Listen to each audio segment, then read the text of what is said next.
이제 지난주 토요일 날 다섯 번째 시민의 일이 있었고요. 축제가 있었고, 이제 이번 주 25일은 여기저기 많은 분들이 지금 이 아이디어들을 많이 내고 있어요.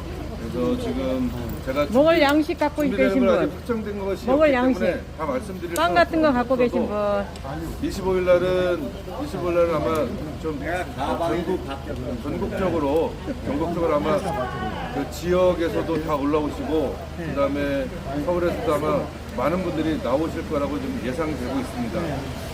물론 우리 명품 대물 때문에 지금 김건희가 이걸 어떻게 넘어서겠다라고 하는 착각을 하고 있는 건데, 사실은 명품 뇌물에서도 명품 뇌물이지만 내일 최승훈 해병의 그 순직 관련된 특검법, 이것을 공포할 것이냐 아니면 또 거부할 것이냐, 여기에 따라서 아마 엄청난 그 전국의 변화가 있어질 거고, 그 많은 분들이 그것을 보고 여러 가지 아이디어를 이야기하고 있는 것이고, 그다음에 지금 여러 가지 우리 그동안 광장의 문을 열었던 단체들도 지금 지혜를 모으고 있는 것으로 알고 있습니다. 적어도 오늘 교수님하고 정대택 회장님 조사 마치고 나오는 시점 그 어간에는 25일에 관한 기본적인 가닥이 좀 잡힐 것 같으니까 여러분 홍블리 함께 이게 충격이 선 있어 하나?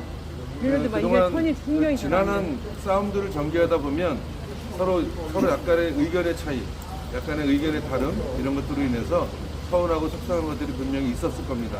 그런 것으로 인해서 서로 마음들이 좀 불편하고 좀 답답하고 깝깝한 것도 분명히 있을 텐데, 그러나 이번에는 우리가 그런 것들을 뛰어넘어야 한다고 저는 분명히 말씀드립니다. 그것이 바로 지혜고, 그것이 바로 새로운 세상의 문을 여는 힘이고, 그리고 그 자세와 태도라고 저는 믿습니다. 이렇게 함께 해주시고요. 또 오늘 여기 보도자료에 보면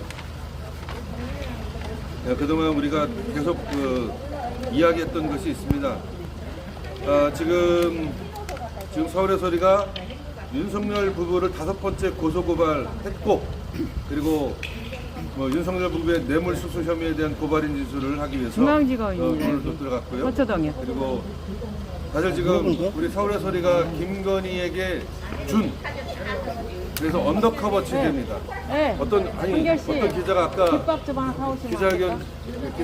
기자하면서 얘기하는데 몰래 카메라, 아니 언제적 얘기를 하고 있어. 아니 쌍팔년대 몰래 카메라지. 이게 몰래 카메라입니까? 이게 정확히 얘기하면 이게 잠입 취재. 거기 어디 가봐요. 조금 이렇게 영어 좀 쓰면 언더커버 취재. 언더커버 한 거예요. 음료수하고. 예? 음료수하고. 그래서 이것은 여러분 뇌물을 일부러 주겠다고 해서 일부 뇌물도 줍니다. 그걸 다 찍어요. 그리고 나서 그거를 방송에 내보내. 그래서 그놈을 뇌물 수수 혐의로 잘라버려. 그러니까 정무직 공무원들은 특히 그 높은 직에 있는 고위직 공무원들에게는 이런 것은 정말 아주 명징하게 우리가 관리해야 됩니다. 감시해야 되고 견제해야 되고 통제해야 되는 것이 우리 내국 민주주의입니다. 속보 나왔습니다. 네? 속보요. 네. 벌써 나왔어? 네. 윤석열도 나가면 그럴 수 있어요. 아이고 이란 대통령 헬기 추락으로 사망했던, 저도 보면서 봤는데 짙은 안개로 여러분 넷플릭스에 보면 칸다하라고 하는 영화가 있어요. 넷플릭스 오늘 들어가서 보세요. 칸다하. 미국 CIA가 이런 핵시설을 폭발시켰던, 핵시설물을 폭발시켰던 그런 것을 영화로 만든 넷플릭스가 만든 영화인데, 칸다하에서 그런 참혹한 짓도 여러분 미국 CIA는 합니다. 미국 CIA는 언제든 무슨 짓을 할지도 몰라요. 그리고 일본에도 그런 조직이 있습니다. 그놈들이 어떤 짓을 할지 모릅니다. 네, 그리고 여러분 최재형 목사의 예전에 금역협의회에서 얘기했지만, 한국 고위직 정무직 공무원이 대통령실에서 대통령에서 이야기된 거를 바로 가서 미국 대사관놈한테 보고하는 그런 지경에 있는 나라가 지금 대한민국입니다. 대한민국이 지금 상식과 공정의 나라인가요? 그렇지 않습니다. 대한민국 정말 치가 떨리는 나라입니다. 그런데 그놈들은 그렇게 해도 된다고 생각하고 있어요. 자기들은 그렇게 해도 된다고 생각하는 거예요. 제가 매일 말씀드리지만, 자, 왜 검사들이 피의자와 부적절한 관계를 맺습니까? 예, 모해 위증교사를 왜 밥 먹듯이 합니까? 왜 조작관 날조를 그냥 함부로 막 해야 됩니까? 얘네들은 그렇게 해도 된다고 생각하는 거예요. 원인이 뭘까요? 나는 그래도 돼. 나는 사법고시를 패스했어. 나는 행정고시 패스했어. 그래서 나는 그런 거 해도 돼. 너희들은 개돼지잖아. 소위 말해서 옛날에 과거에서 급제한 애들, 걔네들이 이제 무소불위의 권력을 막 하고 있지 않습니까? 합니까? 막 줄 서잖아요. 막 그냥 집안 자체가 막 난리가 나잖아요. 응? 처외삼촌까지 해서 그 뇌물 구조에 상납 구조에 다 들어가 있는 그러한 지경이 물경 21세기가 지나가도 600년 동안 한 번도 그것을 변함이 없었다라고 하는 것이 너무 처참하지 않습니까? 예? 자, 여러분 보세요. 오늘 김건희가 그냥 검사 조직을 그냥 한 방에 조져버리지 않습니까? 휙 바꿔버려요. 그래도 된다고 생각하는 거예요. 아무렇지도 않은 거예요. 검찰청장 패스해도 돼. 아, 이원석이가 누군데 자식 그거 누구야? 옛날에 내가 거느리던 놈이야. 걱정하지 마. 그러니까 전화했겠지. 대충 너 임기 얼마 남았으니까 대충 조용히 찌그러져 있어. 아, 그래서 그렇게 하는 거예요. 그렇게 해도 된다고 생각하는 거예요. 그것이 지금 21세기 대한민국입니다. 저놈들이 대한민국의 주인이 자기들이라고 생각하는 거예요. 내가 마음대로 해도 된다고 생각하는 거예요. 윤석열이가 자기가 조선 왕조처럼 자기가 왕이라고 생각하는 거예요. 그런 개돼지 같은 놈이 왕이라고 생각하는 거예요. 그런 개돼지가 왕이 될 수 있다고 생각하는 거예요. 내가 마음대로 해도 된다고 생각하는 거예요. 자, 그럼 어떻게 할까요? 대한민국 기본적인 구조와 시스템이 다 그렇게 되어 있습니다. 어느 장 되잖아요. 무슨 장, 무슨 이사장 되면 지가 마음대로 할 수 있다고 생각하는 거예요. 아니, 지가 마음대로 해도 된다고 생각하는 거예요. 사람의 문제가 아니라 기본적인 대한민국의 구조와 시스템이 그렇게 천박하고 미개합니다. 그 천박하고 미개한 것을 바꾸자고 얘기하는 거예요. 지금 2024년 12월 6일 그 북풍 한설에서 눈보라 휘몰아치는 곳에서 지금 120여일을 동안, 오늘 124일째일 겁니다. 우리가 한강진역 2번 출구에서 거기서 우리가 농성을 하기 시작한 거 처음엔 저도 몰랐어요. 그 한강진역 그 주변이 어떤 곳인지 처음에 몰랐어요. 그런데 우리 지승용 목사님이 그쪽에 전문가십니다. 거기가 바로 조선을 지켰던 애국 구국 충정의 전사들이 묻혔던 곳입니다. 거기 최초의 국립현충원이 있던 자리입니다. 거기가 조선을 지켰던, 조선을 지키기 위해서 목숨을 던졌던 애국 지사들이 묻혔던 것이 바로 거기 지금 한강진역 이태원 주변인 것입니다. 근데 그것이 어떻게 됐습니까? 1938년에 일본 군국주의자들에 의해서 거기가 깡그리 파헤쳐집니다. 무려 37,000여 구의 그 애국지사들의 무덤을 파서 그 남아있는 유골을 다 거두어서 다 불태워버립니다. 심지어 그곳에 유관순 열사의 유해가 있지 않을 거나 있는 거 아니냐라고 하는 그러한 추측도 있는데 정확하지는 않습니다. 왜? 아무런 기록이 없으니까. 어디에도 기록이 없어요. 그런 애국지사들, 구국의 열사들이 묻혀있던 그것을 일본 놈들이 1938년 37,000여 구를 뭐 하냐면 아무도 주인 없는 묘지라고. 그런데요, 놀랍게도 프랑스 애들은 그것이 왜 아무도 없는 무연고 묘지가 아니야, 거기 다 연고가 있는 거야 라고 프랑스 애들은 기록하고 있어요. 근데 그걸 깡그리 묻혀서 다 부셔버려 갖고 다 모아서, 그리고 그걸 망우리 국립묘지인가 거기 어디에 탑 하나 세워갖고 그렇게 그런 모욕을 당한 곳이 바로 한강진역입니다. 여러분, 한강진역이 어떻게 되면 남산의 남사면이에요. 남쪽. 그리고 우리 여러분 풍수지리의 배산 임수라고 배웠죠. 뒤에는 산이 있고 앞에는 거기에 한강이 흐르던 곳이에요. 배산 임수로 명당짜리 중에 명당이에요. 그 명당짜리 중에 명당을 일본 놈들이 싸그리 파헤치고 난리쳤어. 여러분 심지어 그 삼성의 그 라임이라고 왜 그 무슨 박물관 하잖아요. 그 이건희의 부인인가 뭐 하여튼 거기 그걸 짓는데 거기에도 36구의 유골이 유해가 나와서 그걸 또 어떻게 처리했는지 모르겠어요. 바로 거기에 그렇게 거기에 묻혔다라고 하는 것은 조국을 지키기 위해서 온몸을 다 던졌던 전사들의 무덤인 거예요.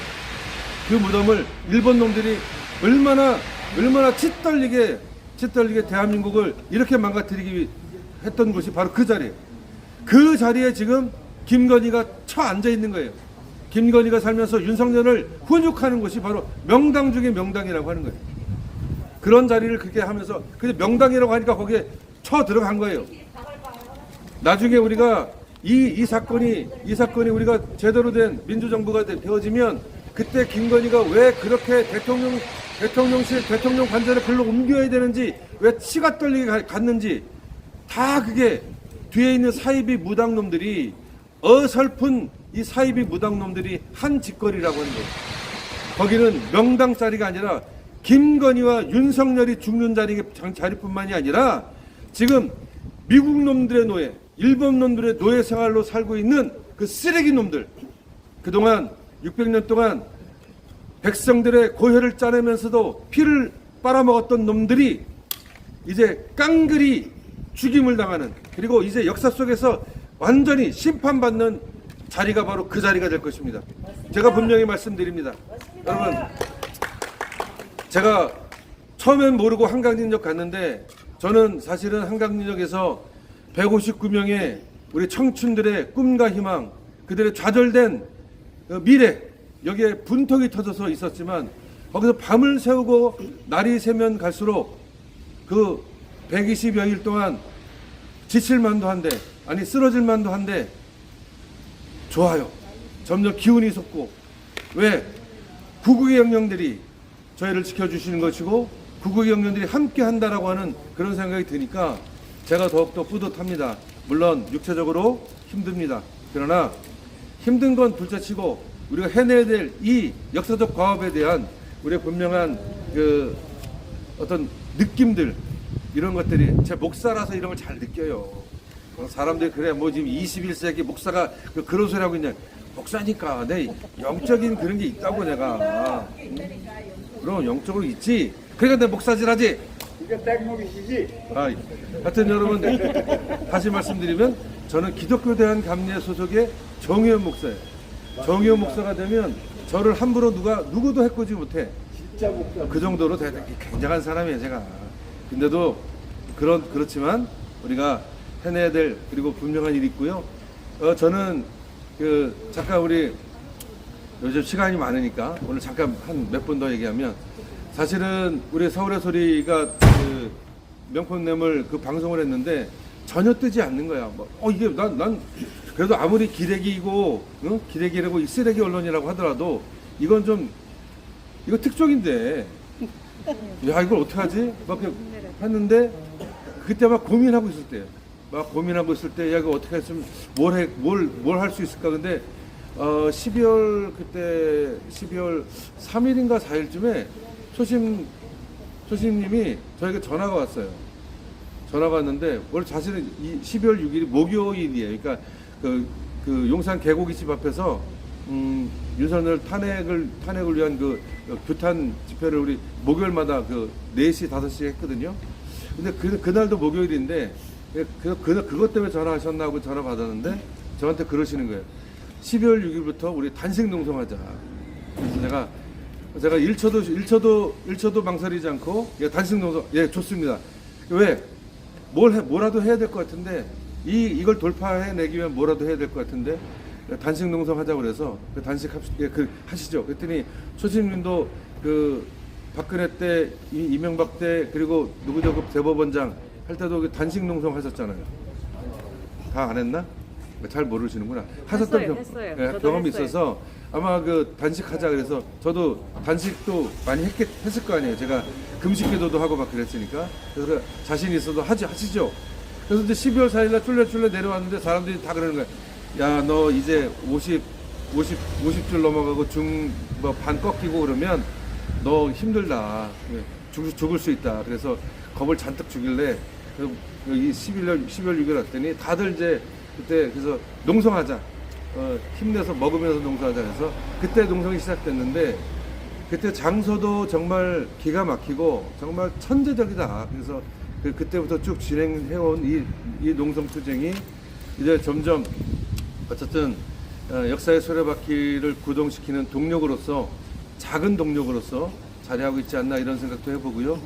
그리고 그 와중에 더더욱 우리 최재형 목사의 그 헌신적인 노력들 그리고 희생 그리고 어떤 자기를 전면에 드러내서 맞서 싸우는 그런 자세들 그리고 그걸 통해서 전국적으로 순회하면서 정말 목놓아 또 외쳐주시는 그런 분들 그런 소리를 들으면서 우리가 갔던 것을 기억합니다. 그렇게 해서 여기까지 왔습니다. 무려